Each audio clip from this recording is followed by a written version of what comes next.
Amados, meus queridos, filhos de Deus, todos vocês, independente da fé, do credo, da religião, de vocês, alguns ou muitos, serem religiosos, porque eu os vejo no Espírito, não vejo ninguém na carne, como faz a religião. Porque nós não somos isto que vemos ou isto que dizem que somos. Nós somos um espírito revestido de carne e sangue. Alguém, por eu entender assim, me perguntou: você é espírita? É verdade que muitos pensam, né? Por causa desse entendimento, que seguimos a religião dos espíritas. Mas isso é para os leigos, né?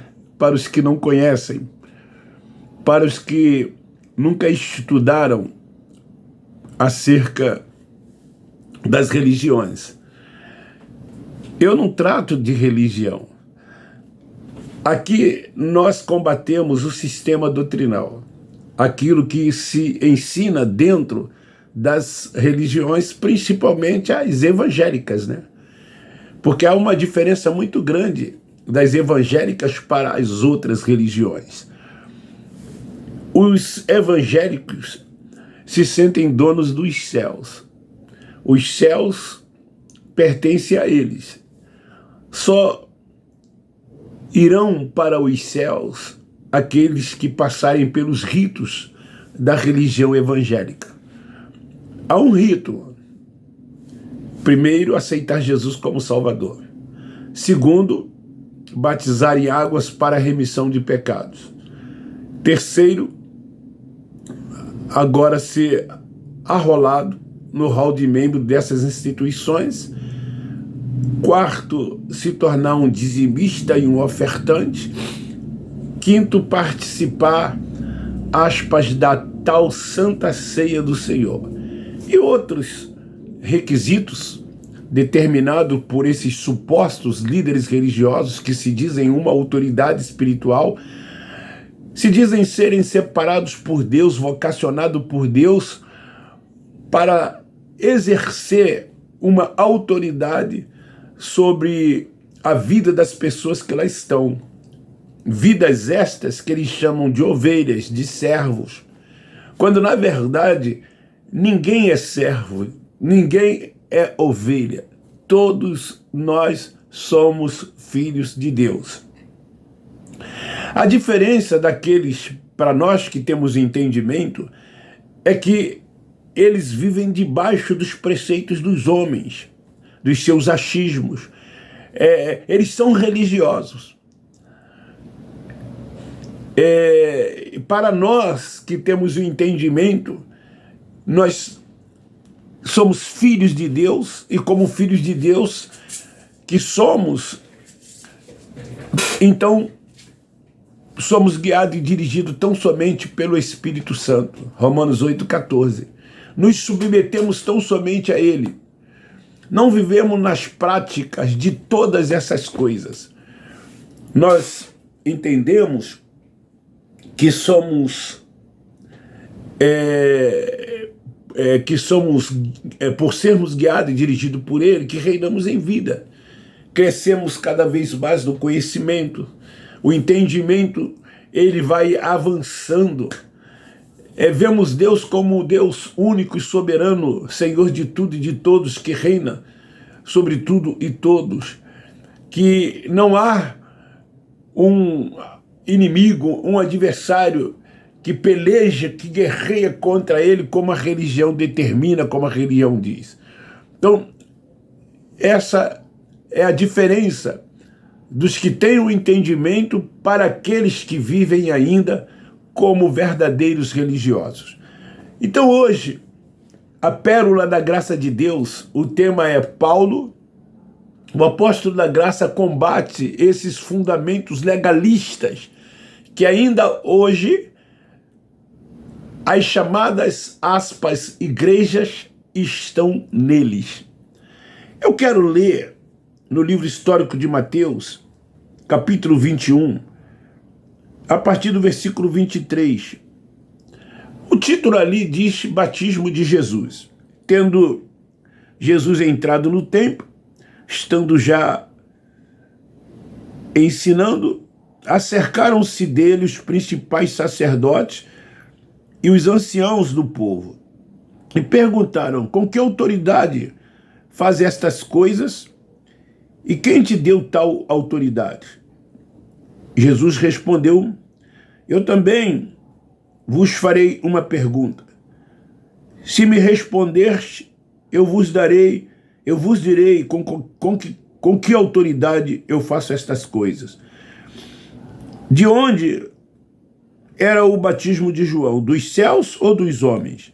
E os discípulos entre si disseram: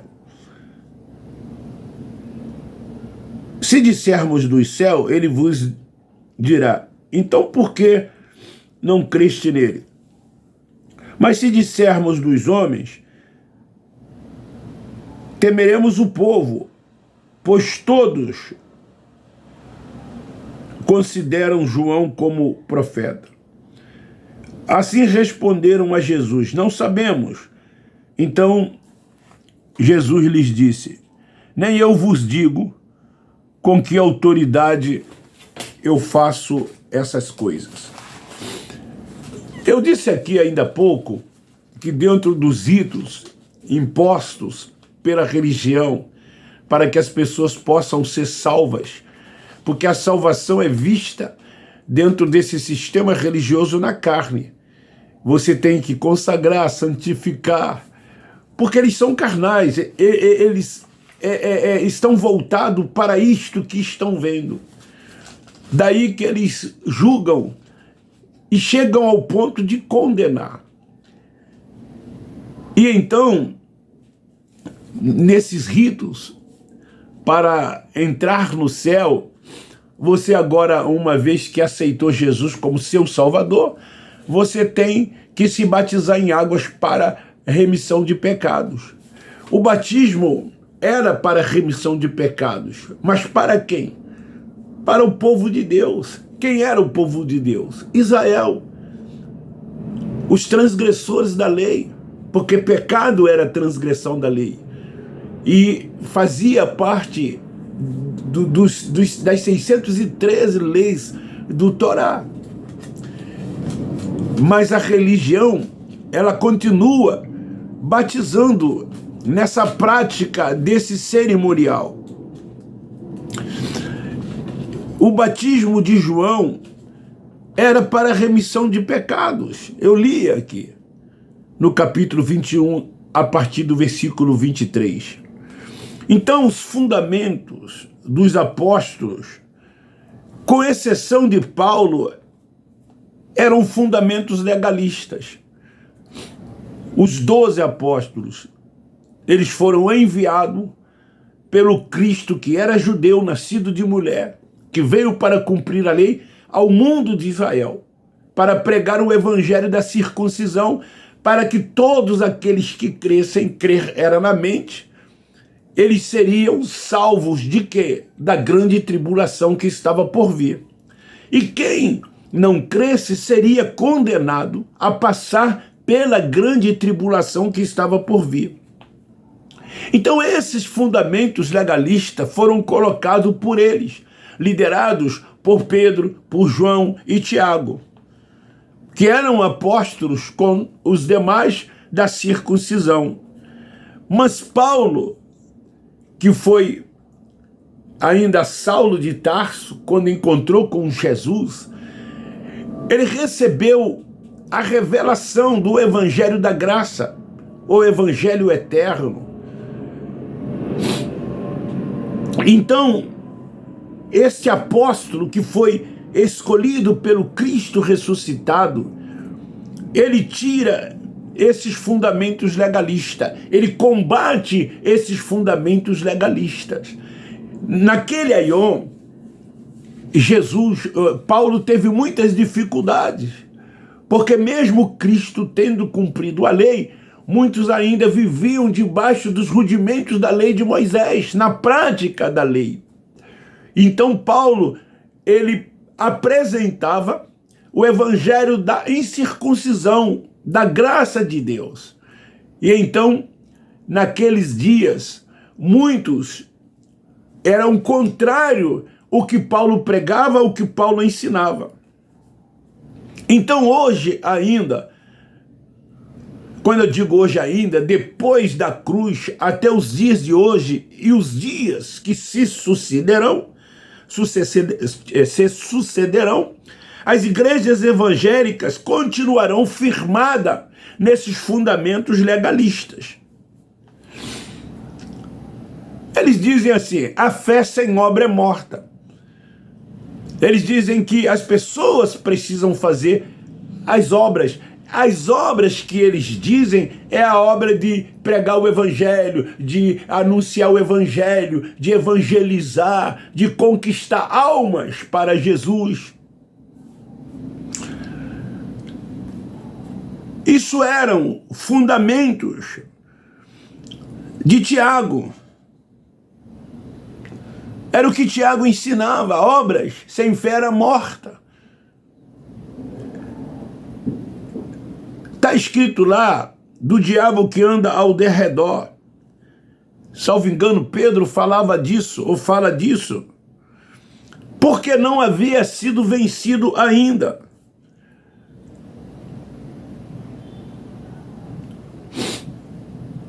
Eles estavam vivendo ainda debaixo da lei. Jesus estava ali junto deles, cumprindo toda a lei de Moisés no lugar de todos os judeus que não conseguiram cumprir. Então Pedro, João, Tiago e todos os demais apóstolos, eles foram chamados para anunciar o evangelho da circuncisão ao mundo de Israel. Eles eram pregadores da lei. Eles tinham que fazer isto. Foram para isso que eles foram chamados. E o que é que faz então o sistema religioso evangélico? Dão continuidade a todas essas coisas que Cristo veio para cumprir e cumpriu. Estas coisas, esse legalismo que os judeus praticavam e viviam, porque a lei de Moisés foi dada tão somente para os judeus. Os gentios não tinham nada a ver com o mundo de Israel. Os colocados por Paulo foram contraditórios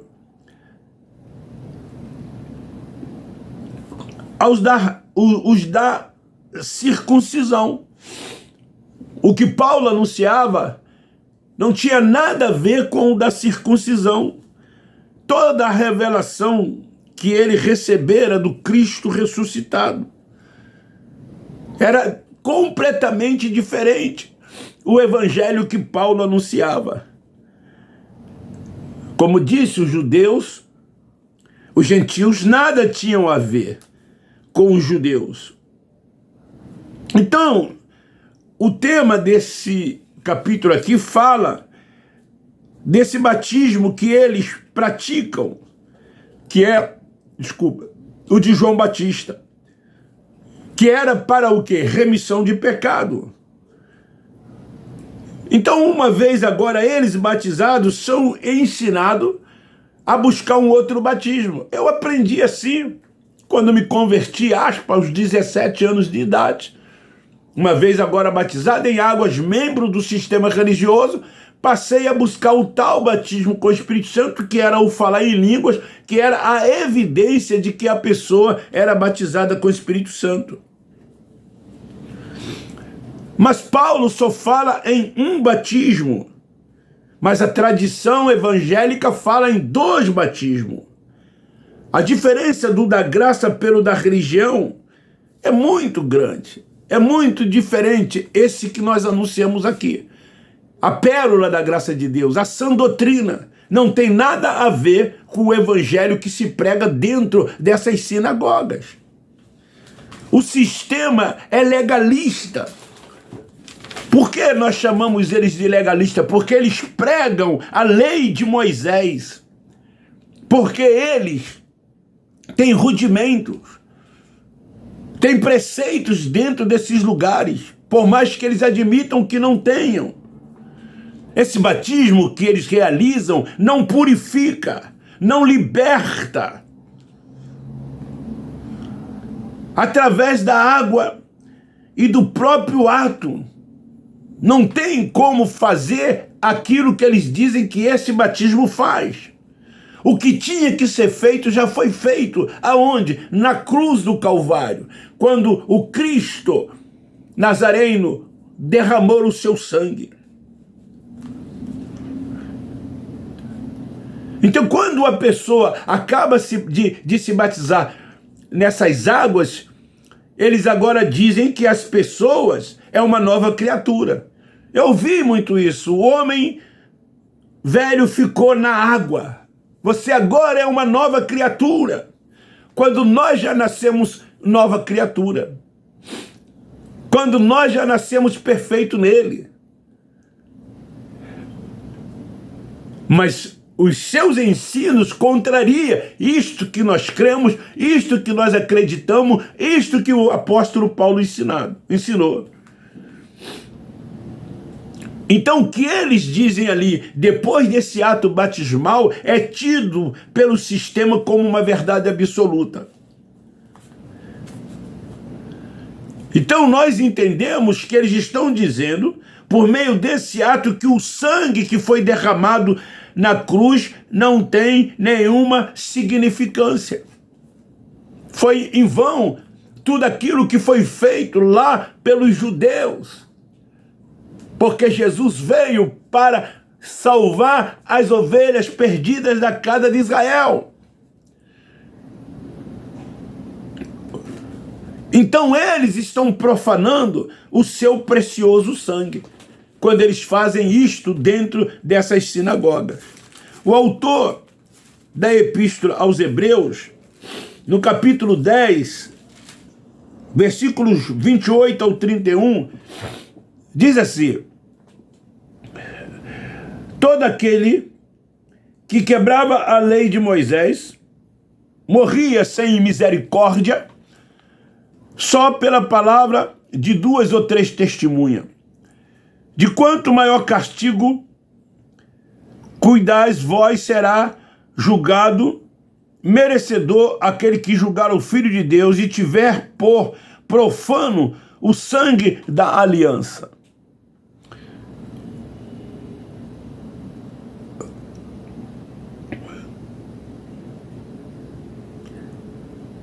Com o qual foi santificado e ultrajado o Espírito da graça? Pois conhecemos aquele que disse: minha é a vingança, eu retribuirei, e outra vez o Senhor julgará o seu povo. Horrenda coisa é cair nas mãos do Deus vivo. Então, o que é que essa gente está fazendo hoje dentro desse sistema religioso? Eles estão profanando o sangue dele, que foi derramado na cruz do Calvário, tornando sem efeito aquilo que foi feito lá no madeiro, quando o Cristo morreu e derramou o seu precioso sangue. Isso que eu li aqui em Hebreus 10, do 28 a 31, porque era lei ainda. Eles viviam debaixo da lei. Então, não se pode trazer o que estava antes para depois, como o sistema religioso traz. Em Lucas capítulo 3,15, chama-se o batismo de João. O que ele diz lá? Eu vos batizo com água. Ele não morreu ainda. Como não há sangue. Era isso que João Batista estava dizendo. Eu vos batizo com água para arrependimento. Isso tinha que se fazer. O próprio Cristo, ele passou por este ato. porque ele veio para cumprir a lei. E segundo a lei, ele tinha que passar por este ato como ele passou. Enquanto não foi na cruz, enquanto o seu sangue não fosse derramado, enquanto a morte ainda não havia sido vencida, o túmulo vazio, e não ressuscitou. Então o batismo era de quem? De João. João era o precursor de Cristo. Coube a João tal atribuição, enquanto Cristo não morresse e derramasse o seu sangue na cruz do Calvário. A importância de João dentro desse contexto de batismo, dentro desse contexto do arrependimento, que a religião ainda faz e continua fazendo nos dias de hoje, como se isso fosse uma determinação pelo Cristo ressuscitado para que se continuasse a fazer.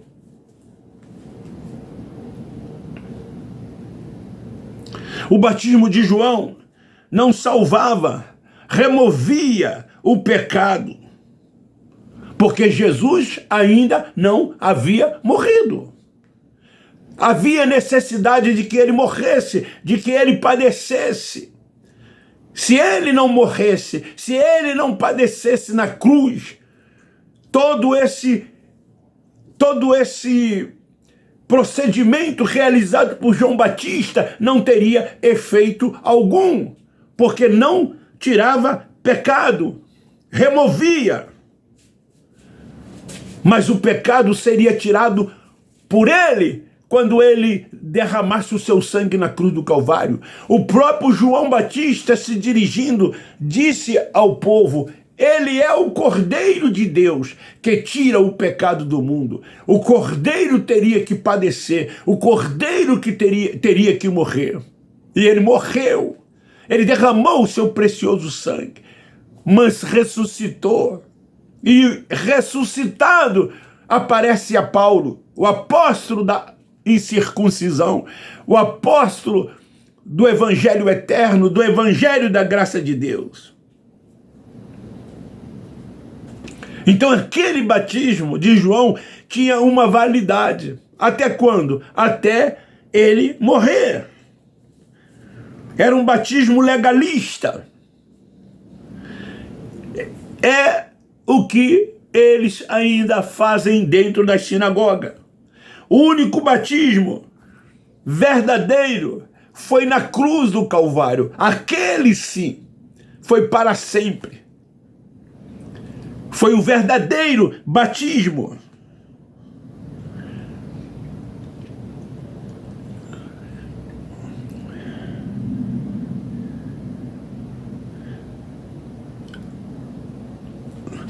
Então esta palavra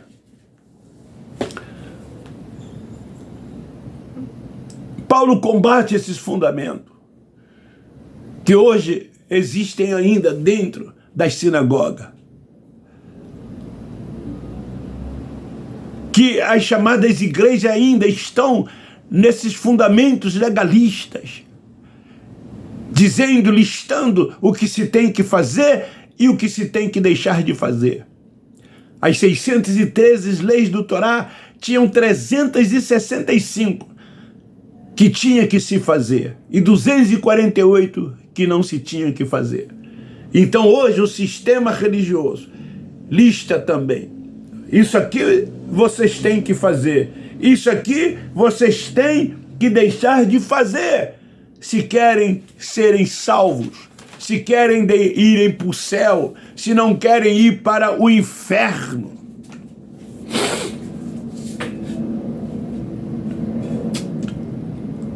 Mas fica aí esta palavra. Fica aí esta palavra. Semeia, divulgue, compartilhe esta pérola da graça de Deus. Você não tem que passar por nenhum desses procedimentos. Você não tem que passar por nenhum desses ritos, viver debaixo desses preceitos, desses fundamentos legalistas. Você é um eleito, um predestinado, uma propriedade exclusiva dele. Você já nasceu nova criatura, perfeito nele. Ele é Pai dos Espíritos, ele te vê no Espírito e não na carne. Reine em vida, cresça na graça e no seu conhecimento. Entenda qual é a perfeita, boa e agradável vontade dele e descanse tão somente nele. Um beijo no seu coração, um forte abraço. Você que não é inscrito, se inscreva. Dê um like, faça um comentário. O meu muito obrigado. Nós amamos todos vocês.